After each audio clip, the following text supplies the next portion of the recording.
രാമചന്ദ്രാഭിഷേകം ശ്രീരാമചന്ദ്രാഭിഷേകം സീതയാ സഹിത രാമചന്ദ്ര രഘുവീരരാജ്യാഭിഷേകം ശ്രീനീലകണ്ഠാഭിഷേകം ആഞ്ജനേയ പരിസേവ്യൻ ധീരഭരതാഭിപൂജ്യൻ വീരലക്ഷ്മണ കുമാര ശത്രുഘ്ന സോദരാർച്ചിത പദാബ്ജൻ ശ്രീനീലകണ്ഠ ഹൃദയേശൻ രാമചന്ദ്രാഭിഷേകം ശ്രീരാമചന്ദ്രാഭിഷേകം. അറിയുക എന്നുള്ള അവസ്ഥയ്ക്കും അപ്പുറത്താണങ്ങ്. നമ്മൾ അറിയുന്നു, എന്തിനെ? ലോകപദാർത്ഥങ്ങളെ അറിയുന്നു. അതേപോലെ രാമനെ, പരമാത്മാവിനെ അറിയാൻ പറ്റൂല. അതാണ് വേദ്യനല്ല ആരാലുമേ ഭവാൻ എന്ന് പറഞ്ഞത്. ഉപനിഷത്തിൽ തന്നെ നമുക്കിത് കേൾക്കാം. ശിഷ്യന്മാർ ഗുരുനാഥനോട് അഭ്യർത്ഥിച്ചു, യാതൊന്നറിഞ്ഞാലാണോ സർവവും അറിഞ്ഞതായിത്തീരുന്നത്, ആ പരമമായിരിക്കുന്ന സത്യത്തെ ഞങ്ങൾക്ക് ഉപദേശിച്ചു തരണം എന്ന്. അപ്പോഴേക്കും ഗുരു പറയുന്ന മറുപടിയും ഇത് തന്നെ. ആ പരമാത്മാവിനെ അറിയാനാവില്ല, പക്ഷേ ആ പരമാത്മാവിനെ സാക്ഷാത്കരിക്കാനാകും, താൻ തന്നെയായി അനുഭവിച്ചറിയാനാകും. അതല്ലാതെ അറിയാനാവില്ല. എന്താ? അറിയുക എന്നുള്ളതായ നമ്മുടെ അനുഭവം ത്രിപുടിയോടുകൂടിയതാണ്. നാം ഈ ലോകത്തെ അറിയുന്നു, ലോകപദാർത്ഥങ്ങളെ അറിയുന്നു. ആ അറിവിൻ്റെ പ്രത്യേകത നാം അല്പമൊന്ന് സൂക്ഷ്മമായി ചിന്തിച്ചു നോക്കണം. ഏറ്റവും കുറഞ്ഞത് 3 ഘടകങ്ങളുണ്ടത്. അറിയുന്നവനായ ഞാനുണ്ടതിൽ, ആ അറിവിൽ. പിന്നെയോ അറിവിന് വിഷയമായ വസ്തുവുണ്ട്. ആനയെക്കുറിച്ച് അറിയുന്നു, ആനയെന്നുള്ള വസ്തുവുണ്ട്. ആനയെ അറിയുന്നവനായ ഞാനുണ്ട്. പിന്നെയോ എനിക്ക് ആനയെക്കുറിച്ച് ഉണ്ടായതായ ജ്ഞാനമുണ്ട്. ഇങ്ങനെ ഈ 3 ഘടകങ്ങളുണ്ട്. ലോകത്തിലുള്ള ഏതൊരറിവിലും ഈ 3 ഘടകങ്ങളുണ്ടാകും. ഇതിനാണ് ത്രിപുടി എന്ന് പറയുക. എല്ലാ അറിവുകളും ത്രിപുടിയോടുകൂടിയതാണ്. അറിയുന്നവനായ ഞാൻ, അറിവിന് ആസ്പദമായിരിക്കുന്ന വസ്തു, ജീവിയാകട്ടെ ജീവനില്ലാത്ത പദാർത്ഥമാകട്ടെ, അറിവിന് ആസ്പദമായിരിക്കുന്ന വസ്തു, ആ വസ്തുവിനെ കുറിച്ചുള്ളതായ എൻ്റെ അറിവ്. ഈ 3 ഘടകങ്ങളുണ്ട്. എന്നാൽ പരമാത്മാവിനെ ഇങ്ങനെ അറിയാൻ പറ്റൂല. അതാണ് ത്രിപുടി സഹിതമായിട്ടല്ല പരമാത്മജ്ഞാനം. പിന്നെയോ അവിടെ ഈ ത്രിപുടി ലയിച്ചു പോകും. അറിയുന്നവനായ ഞാനും അറിവിന് ആസ്പദമായിരിക്കുന്ന പരമാത്മാവും പരമാത്മാവിനെക്കുറിച്ചുള്ള എൻ്റെ അറിവും 3ആയി നിൽക്കൂല, 1ആയി പോകും. പഞ്ചസാര വെള്ളത്തിൽ ലയിച്ചതുപോലെ എന്ന് ഒരു ഭാഗികമായ ഉദാഹരണം പറയാം. അതൊരു ഭാഗികമായ ഉദാഹരണം, അത്രയേ ഉള്ളൂ. അങ്ങനെ ഇത് 3ഉം 1ആയി പോകും. ഞാനും പരമാത്മാവും പരമാത്മാവിനെക്കുറിച്ചുള്ള എൻ്റെ അറിവും 3ആയി നിൽക്കാതെ 1ആയി തീരും. അഹം ബ്രഹ്മാസ്മി എന്ന മഹാവാക്യം നമ്മൾ ബൃഹദാരണ്യക ഉപനിഷത്തിൽ കേൾക്കും. അതിലെ മഹാവാക്യമാണത്. അഹം, ഞാൻ, ബ്രഹ്മം അസി ആകുന്നു. ഞാൻ ബ്രഹ്മമാകുന്നു. അഹം, ഞാൻ, ബ്രഹ്മ അസി, ഞാൻ ബ്രഹ്മം ആകുന്നു. അവിടെ ഈ 3 ഘടകങ്ങളുണ്ട്. ഞാൻ, ബ്രഹ്മം, പിന്നെ ബ്രഹ്മത്തെക്കുറിച്ചുള്ള എൻ്റെ അറിവ്. അതാണ് ആ അസി, ബ്രഹ്മം ആകുന്നു എന്നുള്ള ആ അറിവിലൂടെയാണത് പ്രകാശിക്കുന്നത്. ആ വാക്യത്തിൽ ഇത് 3ഉം ഉണ്ട്. ആ വാക്യത്തിനും അപ്പുറത്താണ് ആ അനുഭവം. അവിടെ ഞാൻ വേറെയില്ല, ബ്രഹ്മം വേറെയില്ല, ബ്രഹ്മത്തെക്കുറിച്ചുള്ള എൻ്റെ അറിവുമില്ല. അവിടെ തികഞ്ഞ നിശബ്ദതയാണ്. തികഞ്ഞ നിശബ്ദത. എന്തുകൊണ്ടെന്നാൽ ഇത് 3ഉം 1ആയി തീർന്നിരിക്കുന്നു. ത്രിപുടി അസ്തമിച്ചു കഴിഞ്ഞിരിക്കുന്നു, 1ആയി കഴിഞ്ഞിരിക്കുന്നു. നദി സമുദ്രത്തിൽ ചേർന്നതുപോലെ പിന്നെ നദീജലത്തെയും സമുദ്രജലത്തെയും വേർതിരിക്കാനാവില്ല. അതാണ് പരമാത്മാവിനെ, ശ്രീരാമചന്ദ്ര മഹാപ്രഭുവിനെ അറിയാനാവില്ല. വേദ്യനല്ല ആരാലുമേ ഭവൻ നിർണയം. പരമാത്മസ്വരൂപനായിട്ടാണ് സ്വയംപ്രഭ രാമനെ കാണുന്നത്. അതുകൊണ്ടാണ് ഉപനിഷത്തിന്റെ അതേ അർത്ഥമണ്ഡലങ്ങൾ സ്വയംപ്രഭയുടെ സ്തുതിയിലേക്ക് കടന്നു വരുന്നത്. അതാണ് ന വിതുമോ ന വിജാനീമോ യഥൈനം അനുശിഷ്യാത്. പരമാത്മാവിനെ പഠിപ്പിച്ചു തരണം എന്നാവശ്യപ്പെട്ട ശിഷ്യന്മാരോട് ഉപനിഷത്തിലെ മന്ത്രദ്രഷ്ടാവായ ഋഷി പറയുന്ന മറുപടിയാണ് ആദ്യത്തെ മറുപടി.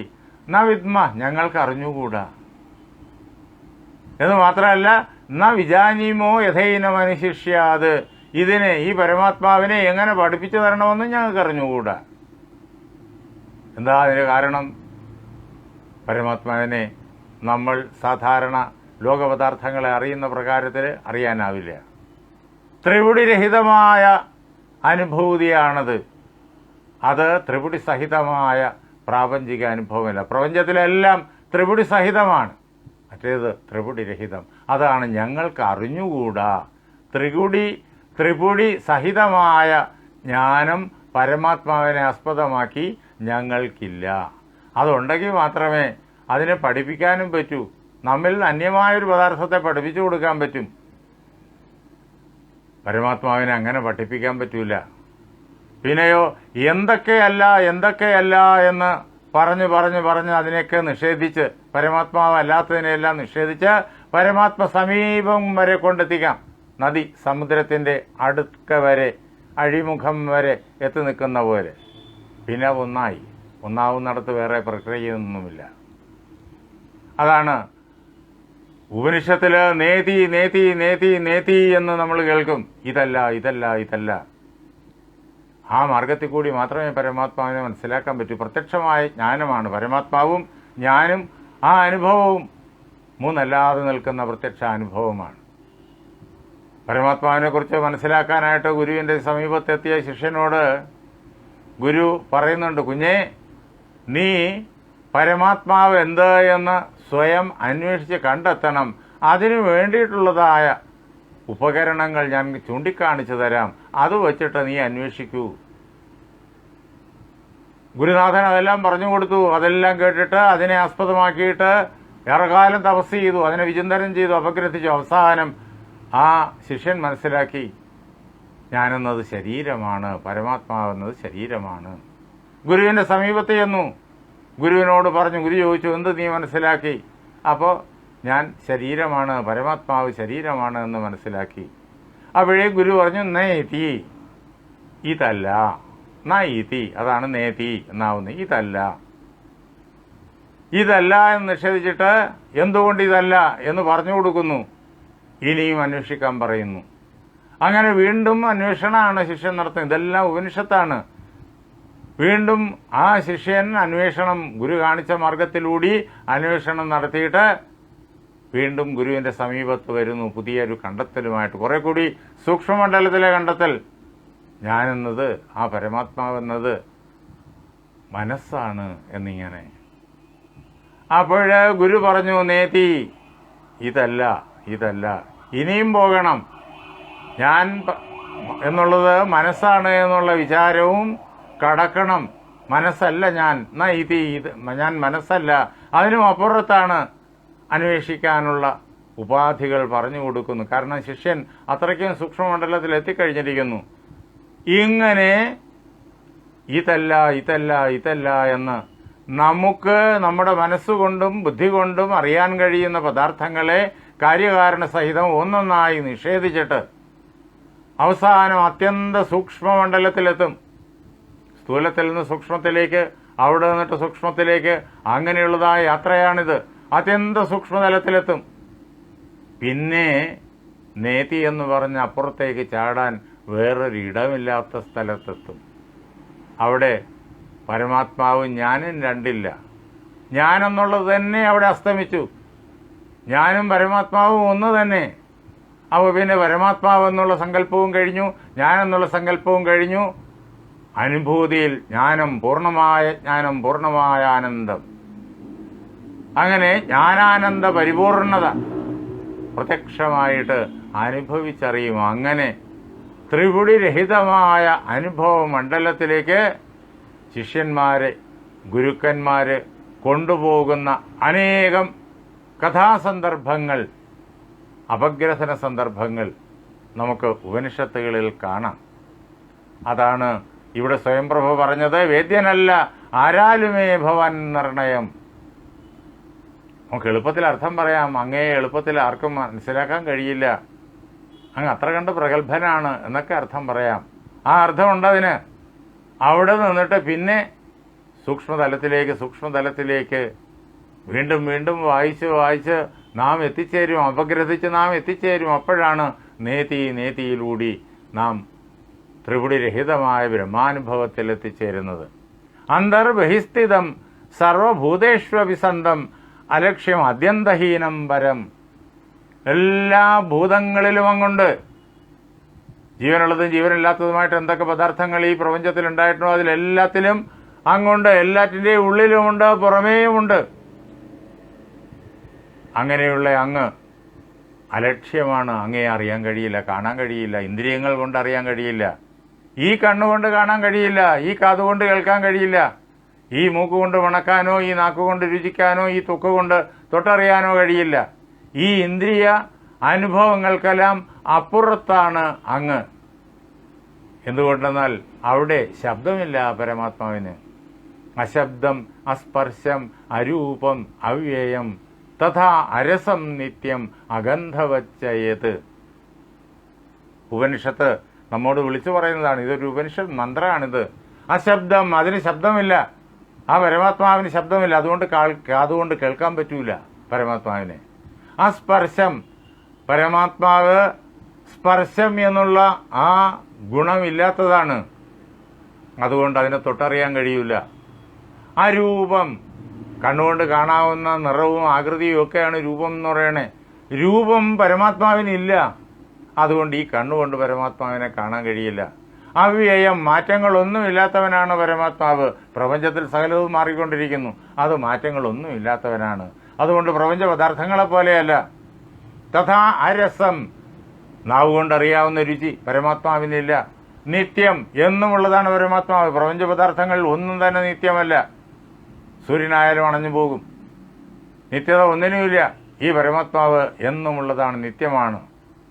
തഥാ അരസം നിത്യം അഗന്ധവച്ചയത്, മൂക്കുകൊണ്ട് അറിയാവുന്നതായ മണം അത് പരമാത്മാവിനില്ല.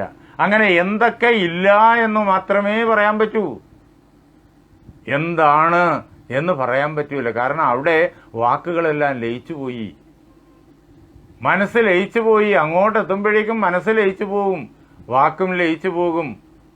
അതുകൊണ്ട് പിന്നെ അവിടെ വാക്കുകൾ കൊണ്ടുള്ളതായ വ്യവഹാരം ഒന്നുമില്ല, അതിനെ വർണ്ണിക്കാൻ പറ്റൂല.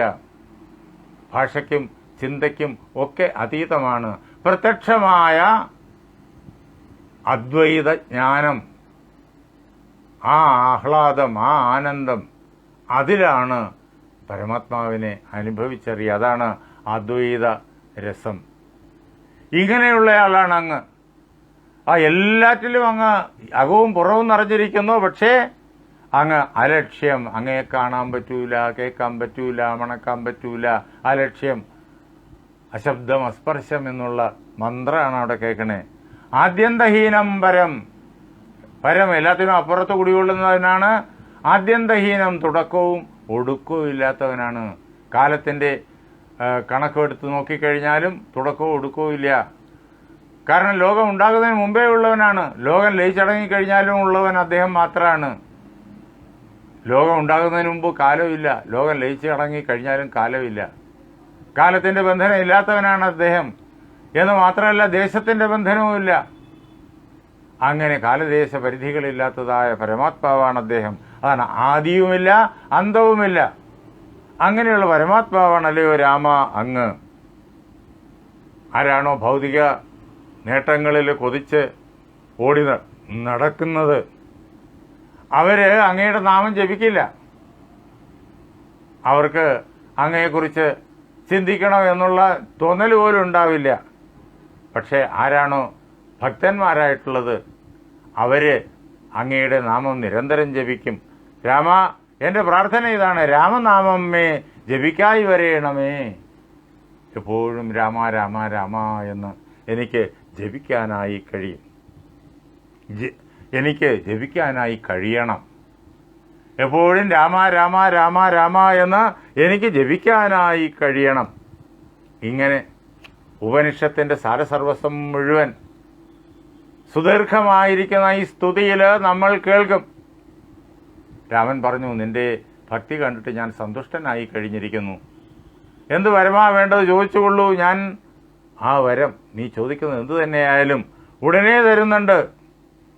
അപ്പോഴേക്കും സ്വയംപ്രഭ പറഞ്ഞു, ഇന്ന് വന്നു മമ കാംക്ഷിതമൊക്കവേ. അല്ലേ രാമ, എൻ്റെ ആഗ്രഹം മുഴുവൻ ഇതാ ഇന്ന് സാധിച്ചു കഴിഞ്ഞിരിക്കുന്നു.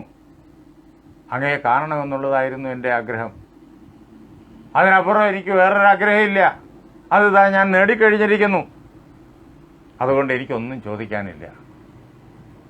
എന്തു വേണമെങ്കിലും ചോദിച്ചുകൊള്ളൂ എന്ന്, ചോദിക്കുന്നത് എന്തും തരാമെന്ന് ഭഗവാൻ പറഞ്ഞപ്പോൾ സ്വയംപ്രഭയുടെ മറുപടിയാണിത്. ഇതാണ് ഭക്തിയുടെ, ജ്ഞാനത്തിൻ്റെ ഉദാത്തമായിരിക്കുന്ന മണ്ഡലം. ഇനി എനിക്ക് എന്തെങ്കിലും ചോദിക്കണമെന്നുണ്ടെങ്കിൽ ഒന്ന് മാത്രമേ ചോദിക്കാനുള്ളൂ. ഞാൻ എവിടെ വസിച്ചാലും അങ്ങയുടെ പാദത്തിലുള്ളതായ എൻ്റെ ഭക്തിക്ക് ഇളക്കം വരരുത്. അത് മാത്രമേ എനിക്ക് ചോദിക്കാനുള്ളൂ. അങ്ങയുടെ മഹാമായ കടന്നാക്രമിച്ചിട്ട് എൻ്റെ മനസ്സിനെ അങ്ങയുടെ പാദത്തിൽ നിന്നിട്ട് ചഞ്ചലപ്പെടുത്തി കളയരുത്. അത് മാത്രമേ വേണ്ടൂ. ഭഗവാൻ അനുഗ്രഹിച്ചു. ഏവം ഭവിക്ക നിനക്ക് മഹാഭാഗ്യേ. രാമൻ സ്വയംപ്രഭയ്ക്ക് കൊടുക്കുന്ന അനുഗ്രഹമാണ്. ദേവി നീ പോക ബദരിയാശ്രമസ്ഥലേ. ബദരിയാശ്രമത്തിലേക്ക് പോവുക, അവിടെ തപസ് ചെയ്തിട്ട് പരമാത്മാവുമായിട്ട് ഐക്യം പ്രാപിക്കുക. എന്നിങ്ങനെ സ്വയംപ്രഭയ്ക്ക് മോക്ഷമാർഗം ഭഗവാൻ നൽകുന്നതും നാം അവിടെ കാണും.